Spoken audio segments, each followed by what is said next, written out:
Hi guys, I hope you are doing well. So मैं इस video में discuss करने जा रहा हूँ टू सम प्रॉब्लम। ठीक है, एक बहुत ही फेमस प्रॉब्लम है। सबसे पहले अगर आपको इस प्रॉब्लम के बारे में ना पता हो तो लीड कोड पे जाना और इसका प्रॉब्लम स्टेटमेंट जो भी दे रखा हो वो पढ़ना एंड ट्राई करना और फिर इस वीडियो को देखना। ठीक है, तो ये प्रॉब्लम क्या कहता है, मुझे एक एरे दे रखा है। ठीक है, और मुझे एक टारगेट दे रखा है और मुझे फाइंड करना है क्या एरे में दो एलिमेंट्स ऐसे हैं जिनका सम ये टारगेट फॉर्म करता है, और अगर ऐसा है तो मुझे उन एलिमेंट्स के इंडेक्स रिटर्न करने हैं। ठीक है, I hope the problem statement is clear to you. तो सबसे पहले तो इसकी एक ब्रूट फोर्स अप्रोच आती है big O of N square वाली। उसमें हम क्या करते हैं, उसमें हम दो लूप लगाते हैं, आई इक्वल टू ज़ीरो और आई लेस देन एन आई प्लस प्लस। ठीक है, ये सबको पता होगी इसीलिए मैं इस पर ज़्यादा इनहेंस नहीं कर रहा हूँ। For j equal to i plus one और j less than n j plus plus. और मेरा इसमें क्या होता है, इफ़ मतलब मेरा जो एरे का नाम ए आर आर रख लो। अगर मेरा A R are of i और ए आर आर ऑफ जे, इन दोनों का सबमिशन टारगेट के इक्वल हो जाता है। ठीक है, टारगेट को मैं यहाँ टार बोल रहा हूँ। तो मैं रिटर्न कर दूंगा आई कॉमा जे। ठीक है, वेक्टर में। ठीक है, और फिर मेरा ये दोनों लूप खत्म हो जाते हैं। और अगर ऐसा नहीं होता है तो मैं अपने रिटर्न कर दूंगा minus one comma minus one. क्यों, और ये वाली कंडीशन कभी रीच नहीं होती क्योंकि वो कुछ ना कुछ तो रिटर्न कर ही देगा। ये कंडीशन वहाँ होती है कि जब वो एलिमेंट्स एरे में है ही नहीं। ठीक है, तो ये वाली कंडीशन कभी रीच नहीं होने वाली। तो I hope this code is quite simple, और इस कोड को तो मतलब हर कोई कर लेगा। ठीक है, एक बार ना समझ में आए तो ड्राई रन इसको करके देख लेना। आई ज़ीरो से शुरू कर लेना। ज़ीरो, ये इंडेक्स है, zero one two three four. ठीक है, आई ज़ीरो से शुरू कर लेना। जे आई प्लस वन मतलब आई पॉइंटर आपका ज़ीरो से शुरू होगा और जे पॉइंटर आपका वन से शुरू होगा। फिर इन दोनों का सम लिया जाएगा। फिर वो चेक करेगा ये फंक्शन कि ये टारगेट की इक्वल है या नहीं है, और अगर नहीं है तो फिर आई मेरा इंक्रीमेंट हो जाएगा, जे भी मेरा क्या हो जाएगा, इंक्रीमेंट हो जाएगा। ठीक है, तो ये ब्रूट फोर्स सॉल्यूशन है big O of N square. आप इसको सबमिट करके देखना, इसका जो सबमिशन टाइम आएगा लीड कोड पे वो काफ़ी ज़्यादा आएगा। तो हम एक ऑप्टिमल अप्रोच डिस्कस करते हैं। ठीक है, जिसकी देखो, इसकी time complexity big O of N square है एंड स्पेस कॉम्प्लेक्सिटी इसकी बिग ओ ऑफ वन है। ठीक है, क्योंकि हम यहाँ पे कोई भी एक्स्ट्रा स्पेस यूज़ नहीं कर रहे हैं जैसे map and something like that. तो I hope this is clear to you. ठीक है, तो अब मैं अपनी ऑप्टिमल अप्रोच डिस्कस करने जा रहा हूँ। ठीक है, मैं इसमें क्या यूज़ करूँगा, मैं इसमें यूज़ करूँगा मैप, और टू बी मोर कंसाइज मैं यूज़ करूँगा एक अनऑर्डर्ड अनऑर्डर्ड मैप। ठीक है, I hope this is clear to you. अब देखो, अनऑर्डर्ड मैप में होता क्या है। ठीक है, अनऑर्डर्ड मैप में होता है ना, जैसे ये तुम्हारा एरे है। ठीक है, एरे मेरा क्या था, zero minus one two minus three one. ठीक है, ये मेरा एरे था।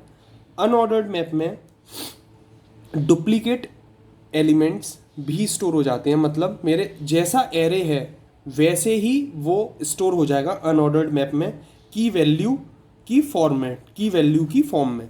ठीक है, और मेरा ऑर्डर्ड मैप में क्या होता है, ऑर्डर्ड मैप में एक ऑर्डर्ड सीक्वेंस होता है। ठीक है, ऑर्डर्ड सीक्वेंस बेस्ड ऑन की के अकॉर्डिंग सॉर्ट होते हैं और वो ऑर्डर्ड मैप में स्टोर हो जाते हैं। ठीक है, एक बार एस अगर ना पढ़ी हो तो एस पढ़ लेना जाके। ठीक है, जैसे अनऑर्डर्ड मैप में क्या होता है, की वैल्यू पेयर होते हैं, और अनऑर्डर्ड सेट में क्या होता है, सिर्फ की होती है, वैल्यू नहीं होती है। तो ये जो बेसिक डिफरेंसेस हैं इसको क्लियर करके चलो एंड पढ़ लो। ठीक है, तो अनऑर्डर्ड मैप आई होप समझ में आ गया होगा कि अनऑर्डर्ड मैप होता क्या है। राइट, तो हम ऑप्टिमल अप्रोच को अनऑर्डर्ड मैप से सॉल्व करने का ट्राई करते हैं। ठीक है, हम इसमें क्या करेंगे, हम इसमें एक एग्जाम्पल लेंगे। ठीक है, और जैसे मैं ये एग्जाम्पल ले रहा हूँ। ठीक है, मेरा एक एरे दे रखा है minus one six two minus four three and seven nine eleven five. ठीक है, मैं एरे का इंडेक्स रख देता हूँ zero one two three four five six seven eight. Right, this is my array and this is my indices. तो और मुझे टारगेट दे रखा है 11, टारगेट को मैं टार ले रहा हूँ, 11 दे रखा है। मैं क्या करूँगा कि आप अभी मैं बाद में जब कोड इसका अटैच करूँगा वीडियो में, उस कोड से समझ लेना मैं करना क्या चाह रहा हूँ, ठीक है। मैं एक लिख लूँगा मैप, ठीक है, मैप को मैं एम्प्टी ले रहा हूँ। ये मेरा इनिशियलाइज है एम्प्टी, मतलब शुरू में एम्प्टी है, ये मैं इनिशियलाइज वर्ड नहीं यूज़ करूँगा, ये शुरू में एम्प्टी है मेरा मैप।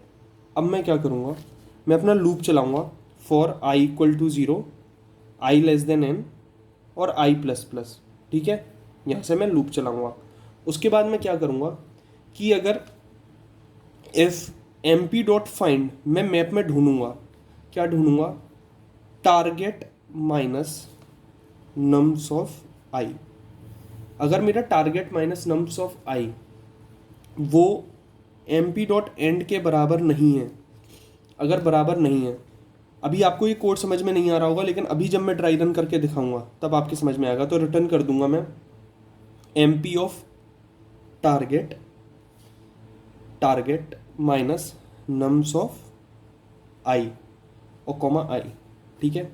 और अगर ये इफ़ कंडीशन ट्रू नहीं होती है तो मैं क्या करूँगा, M P of nums of आई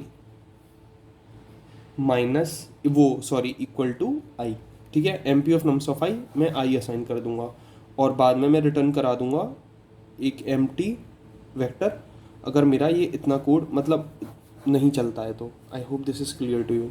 तो अभी ये कोड आपके समझ में नहीं आया होगा तो मुझे कोई प्रॉब्लम नहीं है उससे, क्योंकि आई होप कि आपके कोड समझ में ना आया हो। तो अभी मैं ड्राई रन करके दिखाता हूँ, ठीक है। फॉर आई इक्वल टू 0, ठीक है, आई इक्वल टू 0 वाली आइटरेशन पे चलते हैं।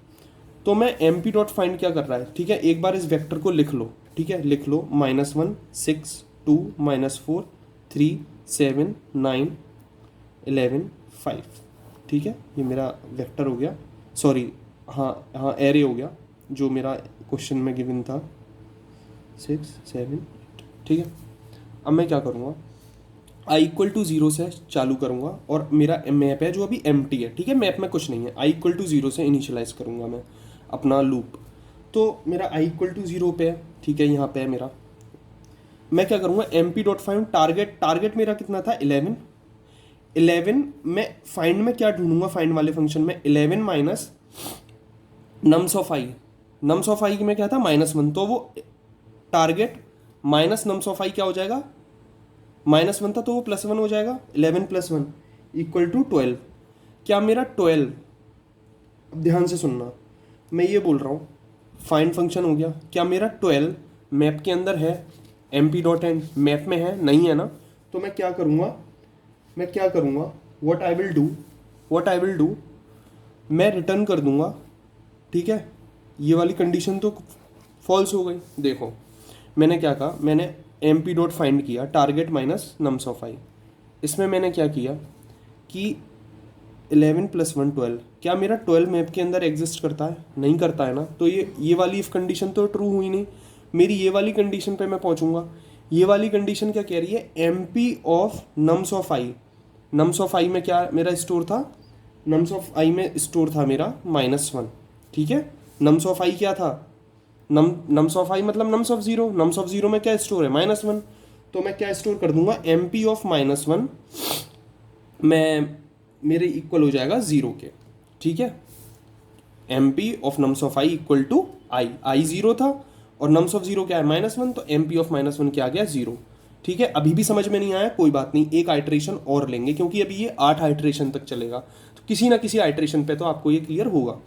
M P dot find target minus nums of i क्या है, नम्स ऑफ 1 क्या है 6, 11 - 6 क्या है 5, क्या मेरा 5 मैप में है, नहीं है, तो मैं 5 डाल दूंगा। 5 सॉरी नम्स ऑफ, देखो नम्स ऑफ आई क्या है, नम्स ऑफ 1, नम्स ऑफ 1 क्या है 6, तो मेरा 5 मैप में नहीं है, तो मैं क्या डालूंगा, M P of 6 equal to 1, ठीक है। समझ में आ गया, चलो एक बार और समझाता हूँ। आई इक्वल टू 2 वाली आइट्रेशन के लिए देखो, M P dot find 11 minus nums of, ठीक है, find 11 minus nums of I, nums of 2 में क्या स्टोर है, नम्स ऑफ 2 में 2 स्टोर है, इक्वल टू 9, तो मैं क्या फाइंड करूंगा कि 9 मेरे मैप में है, नहीं है। अगर मेरा 9 मैप में नहीं है तो मैं nums of i, mp of nums of i मतलब एमपी ऑफ 2 मैं क्या डाल दूंगा, आई मेरा क्या था 2 था। ठीक है, अब आई इक्वल टू 3 वाली, अब आई होप आपको क्लियर हो गई हो ये एल्गोरिथम, मैं किस एल्गोरिथम से सॉल्व कर रहा हूँ। आई इक्वल टू 3 के लिए देखो, find target minus nums of I. Nums of i क्या था मेरा, नम्स ऑफ आई मेरा क्या था, सोचो नम्स ऑफ आई क्या था मेरा, -4 था, बट अब वो +4 हो जाएगा क्योंकि target minus nums of I, nums of i क्या था -4, तो माइनस माइनस प्लस हो जाएगा, तो ये हो गया 15। क्या 15 मेरा मैप में है, नहीं है, तो मैं क्या करूँगा, nums of I, nums of 3, मेरा नम्स ऑफ 3 क्या है, नम्स ऑफ 3 क्या है मेरा -4, तो एम पी ऑफ -4 में क्या हो जाएगा मेरा 3 चला जाएगा। ठीक है, अब आई इक्वल टू 4th वाली आइट्रेशन के लिए लो, फाइंड 11 माइनस क्या करना है मुझे, नम्स ऑफ आई। ठीक है, यहाँ पे आ गया ना, तो नम्स ऑफ आई में क्या था 3, 11 माइनस 3 क्या हुआ 8 हुआ। क्या अब 8 मेरे मैप में है, नहीं है। ठीक है, ठीक है, 8 नम्स ऑफ आई। ठीक है, देखो 8, sorry I am so sorry. ठीक है, फाइंड मेरा 11 माइनस 3 इक्वल टू 8 था। अब मैं क्या चेक करूँगा, क्या मेरा 8 मैप में है, नहीं है ना, तो मैं क्या करूँगा, M P of nums of I. Nums of i में क्या था मेरा, बताओ, नम्स ऑफ आई में क्या था 3 था ना, आई मेरा क्या है 4, नम्स ऑफ 4 पे क्या है 3, तो 3 मेरा एम पी ऑफ 3 में क्या स्टोर करा दूंगा मैं 4। ठीक है, अब आई इक्वल टू 5 के लिए देखो, आई इक्वल टू 5 के लिए देखो, find target minus nums of i. ठीक है, जो 7 हो जाएगा, तो ये क्या हो जाएगा मेरा 4 4 4 हो गया। ठीक है, अब मैं क्या करूँगा, what I will do, yes this one, m P of nums of i मतलब एम पी ऑफ 7 में मैं क्या स्टोर करा दूंगा, 5 स्टोर करा दूंगा। ठीक है, मेरा आप समझ रहे हो ना कि मैप में कैसे चल रहा है। ठीक है, okay, i equal to 6 iteration पे find target minus nums of i, i of मतलब 6th इंडेक्स पे क्या स्टोर है 9, तो 2 आ गया। क्या मेरा 2 मैप में स्टोर है, देखो है स्टोर 2 मेरा है। ठीक है, ओके, है मैप में स्टोर, तो मैं क्या करूँगा, मैं रिटर्न करा दूंगा m P of target minus nums of i. ठीक है, नम्स ऑफ आई में मेरा क्या था, एम पी ऑफ 6 में क्या था 9 था, और कॉमा रिटर्न करा दूंगा मेरा क्या, रिटर्न क्या करा दूंगा मैं, आई क्या था मेरा 6 था, तो M P of 2 comma M P of ये कॉमा 6 मैं ये रिटर्न करा दूंगा, तो एम पी ऑफ 2 हो जाएगा और 6, तो मेरा अब क्या हो जाएगा आंसर, मेरा मतलब कुल मिला के आंसर क्या हो गया, देखो return M P of target minus nums of I comma I, M P of target minus 11 minus 9 क्या हो जाएगा 2, और ये हो जाएगा 6, तो आंसर मेरा आ गया 2,6। और ये देखो 2 इंडेक्स और 6 इंडेक्स, ये दोनों इंडेक्स मिलके क्या बना रहे हैं, मेरा टारगेट बना रहे हैं 11। ठीक है, अब इसको देख के कंफ्यूज मत हो जाना, ये कुछ नहीं है, ये एरे को, इस एरे को अगर देखा जाए तो मैप में स्टोर कर रहा है। देखो 0th इंडेक्स है, उस पर -1 स्टोर है। ठीक है, हम इसको ऐसे भी लिख सकते हैं, 0 पे -1 स्टोर है, फर्स्ट इंडेक्स पे 6th स्टोर है, सेकंड इंडेक्स पे 2 स्टोर है, थर्ड इंडेक्स पे -4 स्टोर है। ठीक है, की वैल्यू मैंने बोला था की वैल्यू पेयर में, तो यही हो गया। आई होप आपको इसका भी मीनिंग क्लियर हुआ हो और इसका भी मीनिंग क्लियर हुआ हो। ठीक है, अब हम चलते हैं अपने कोड की तरफ। तो अब हम लोग आते हैं अपने कोड पार्ट की तरफ। ये हमारा एक फंक्शन दे रखा है जिसके पैरामीटर्स में एक हमें एरे दे रखा है और टारगेट दे रखा है। इसका रिटर्न टाइप क्या है, वेक्टर ऑफ इंट, मतलब एक वेक्टर रिटर्न करवाना है। तो मैंने क्या आपको समझाई थी अप्रोच कि हम लोग अनऑर्डर्ड मैप लेंगे। अब अनऑर्डर्ड मैप क्या होता है, आप एसटीएल जाके पढ़ लेना। ओके, तो अनऑर्डर्ड मैप एक डिफाइन किया हमने, int comma int M P. हमने इनिशियलाइज मतलब शुरू में मैप हमारा एम्प्टी है। ठीक है, हमने अपने एरे के थ्रू आइटरेट करा और ये चेक किया कि हमारा जो टारगेट माइनस नम्स ऑफ आई है, मतलब उस एरे पे जो इंडेक्स पे जो एलिमेंट है वो अगर मेरा मैप में नहीं है, अगर नहीं है, ठीक है, ठीक है, अगर नहीं है तो मैं ये करूँगा, मैं ये वाला स्टेप करूँगा। और अगर वो मतलब आ ही जाता है तो मैं क्या कर दूंगा, मैं अगर वो आ जाता है, ठीक है। अगर वो आ जाता है तो मैं क्या करूँगा कि मैं ये रिटर्न करवा दूंगा, ठीक है। जैसे मैंने अभी पिछले वाले एग्जाम्पल में ये 2,6 रिटर्न करवाया था, ओके। और बाकी मैं रिटर्न कर दूंगा कुछ नहीं, एक एम्प्टी वेक्टर। मतलब ये वाली कंडीशन कभी मतलब रीच नहीं होगी, ठीक है। टाइम कॉम्प्लेक्सिटी इसकी क्या है, बिग ओ ऑफ एन, क्योंकि हम लोग एक लूप यूज़ कर रहे हैं एंड एक लूप में ही सारा काम कर रहे हैं। और स्पेस कॉम्प्लेक्सिटी इसकी है बिग ओ ऑफ एन। ये क्यों है, हम लोग अनऑर्डर्ड मैप यूज़ कर रहे हैं, ठीक है। अनऑर्डर्ड मैप के इंसर्ट, डिलीट और अपडेट ऑपरेशंस जो होते हैं, ठीक है, इंसर्ट, ठीक है। अनऑर्डर्ड मैप में जो, sorry I am so sorry, search, insert, delete, search, insert, not update, update, I am so sorry कि मैंने अपडेट बोल दिया, सर्च, इंसर्ट एंड जो डिलीट ऑपरेशंस होते हैं अनऑर्डर्ड मैप में, उनकी time complexity big O of 1 होती है, ठीक है। ये मैंने आपको ऐसे ही बता दिया। तो आई होप ये वाला प्रॉब्लम जो टू सम प्रॉब्लम है, इसमें काफ़ी बच्चों को दिक्कत आती है समझने में, तो ये आपका क्लियर हो गया हो, ठीक है।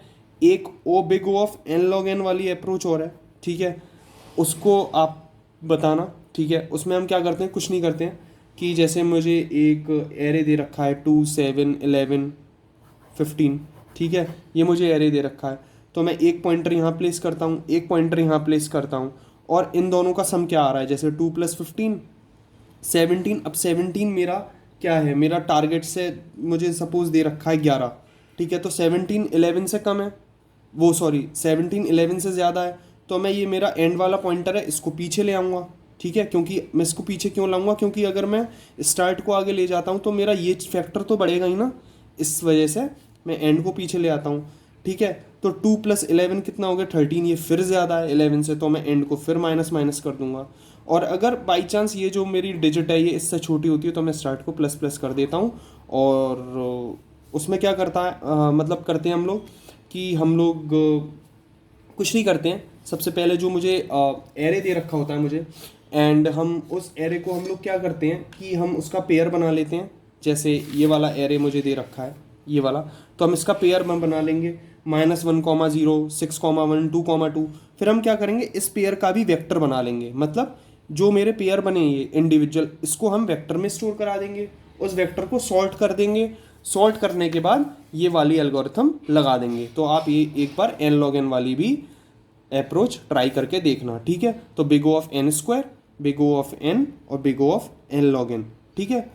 और ये वाली इंटरव्यू में इतनी पूछी नहीं जाती, क्योंकि ये तब काम आती है जब आपका ऑलरेडी एरे सॉर्टेड हो। मतलब अगर आपको ऑलरेडी सॉर्टेड एरे मिल गया तो बल्ले बल्ले है, ठीक है। वरना आप big O of N square of O of N square भी बता दोगे तो चल जाएगा। सो आई होप ये वीडियो आपको समझ में आई हो टू सम के ऊपर। बाकी मेरी ये पहली वीडियो है तो यार माफ़ कर देना, और जो भी फीडबैक हो आप मुझे देना और मैं उस पर काम करूँगा। And next video I will be seeing you all with the next question. तब तक के लिए good bye, take care, all the very best.